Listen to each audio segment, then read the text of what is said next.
పిఠాపరమ నీకు ప్రణమిల్లుతున్నాం.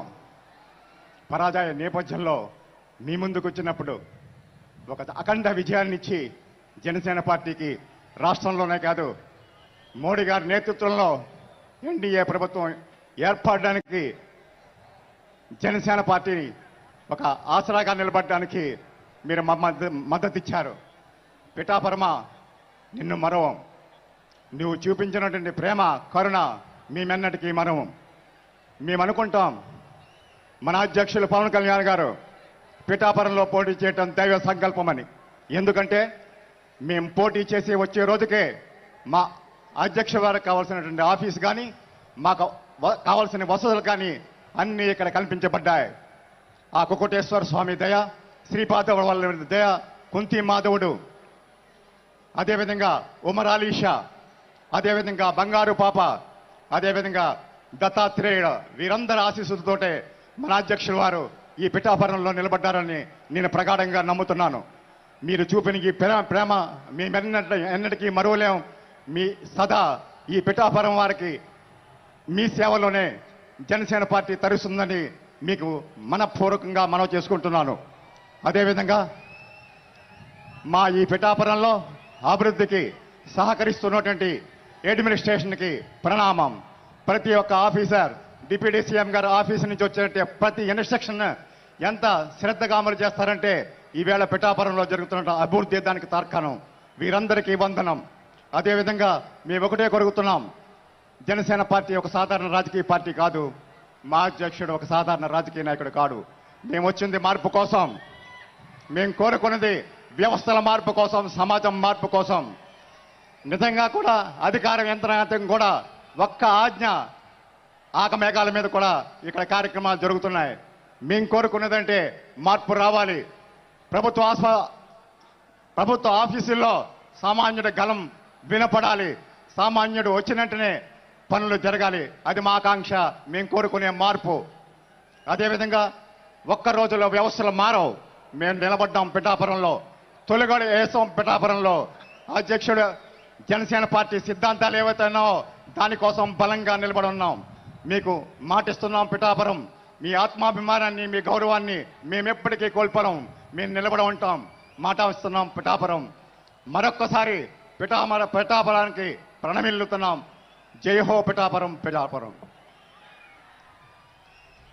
గౌరవనీయులు మన పార్టీ ప్రధాన కార్యదర్శి గారు నూతనంగా శాసన మండలి సభ్యునిగా ఏకగ్రీవంగా ఎన్నుకోబడినటువంటి శ్రీ కొణిదెల నాగబాబు గారికి హర్షాభిషేకాలు తెలియజేయాలని చెప్పి మిమ్మల్ని అందరినీ కోరుకుంటూ వారిని ప్రసంగించాల్సిందిగా ఆహ్వానిస్తున్నాం.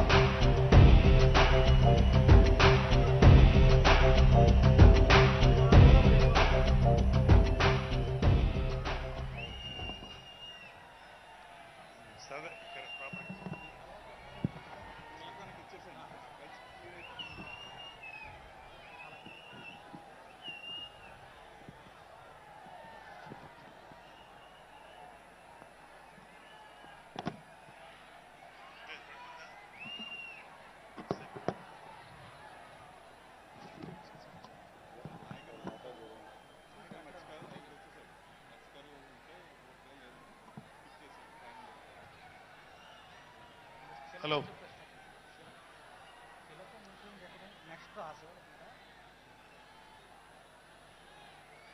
12వ ఆవిర్భావ దినోత్సవం గ్రాండ్గా జరుగుతున్నటువంటి మన జనసేన పార్టీ ఈ సభకి విచ్చేసినటువంటి కార్యకర్తలకి, జన సైనికులకి, వీర మహిళలకి అందరికీ, అలాగే ఇక్కడ ఉన్న లీడర్స్ అందరికీ, నాయకులందరికీ, మహిళా నాయకురాళ్ళందరికీ కూడా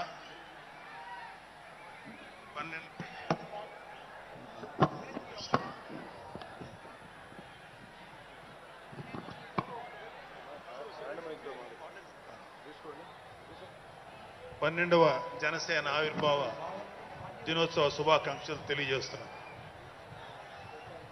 అంటే కొంచెం 2 minutes ఎక్స్ట్రా ఉంటుంది తాతారావు గారు. కొంచెం నన్ను అలౌ చేయండి, 2 నిమిషాలంటే కొంచెం కష్టం. సో కొన్ని సందర్భాల్లో మాట్లాడటం మాటలు కరువు అవుతాయి, ఏం మాట్లాడాలో అర్థం కాదు. ఎందుకంటే ఒక సంవత్సరం దాదాపు 9 నెలలు 10 నెలల క్రితం మనం అధికారంలో లేవు. అప్పుడు మనకి ఎలాంటి విషయాన్నైనా ఏ విషయాన్నైనా తీవ్రంగా మాట్లాడగలిగేటువంటి శక్తి ఉంది. కానీ ఇప్పుడు అధికారం వచ్చిన తర్వాత మనం ఒళ్ళు దగ్గర పెట్టుకొని చాలా కేర్ఫుల్గా ఉండాలి.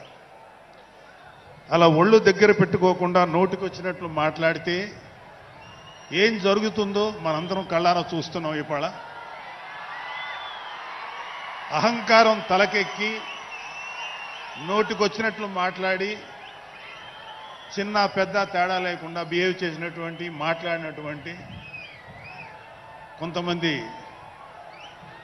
ప్రతిపక్ష అని చెప్పలేములేండి, ప్రతిపక్షం లేదు కదా, నాయకులకి ఏం జరిగిందో తెలుసుకున్నాం. కాబట్టి ప్రతి మాట ఆచితూచి మాట్లాడాలి. సో అందుకని కొంచెం అది కూడా కాకుండా మేమందరం కూడా మాకు కొన్ని లిమిటేషన్స్ ఉన్నాయి. మన ప్రెసిడెంట్ గారు ఏమాత్రం ఒక మాట తేడాగా మాట్లాడినా ఒక ఏ విధంగానూ స్పేర్ చేయనటువంటి వ్యక్తి, ఒక డిసిప్లైన్డ్ లీడర్ ఆయన. సో ఆయన ఆధ్వర్యంలో చాలా జాగ్రత్తగా పనిచేస్తాం, జాగ్రత్తగా మాట్లాడతాం. Thank you very much. అసలు ఒక 12 సంవత్సరాల కాలం అంటే మన హిందూ సాంప్రదాయంలో 12 సంవత్సరాలకి ఒక ప్రత్యేకత ఉంది. మన కృష్ణ గోదావరి లాంటి నదులకి పుష్కరాలు జరుగుతుంటాయి, చాలా పవిత్రమైన రోజులు అవి. అలాగా మిగతా అన్ని ఆవిర్భావ సభలు ఒక ఎత్తు అయితే ఈ 12వ ఆవిర్భావ సభ ఒక నదికి వచ్చిన పుష్కరాలు ఎంత పవిత్రమైనయో అంత గొప్ప రోజు ఈరోజు. సో ఈ అవకాశం మనకి ఇచ్చినటువంటి పవన్ కళ్యాణ్ గారికి మనం అందరం సదా కృతజ్ఞులై ఉండాలి. ఇప్పుడు పవన్ కళ్యాణ్ గారు ఆయన సాధించినటువంటి సక్సెస్,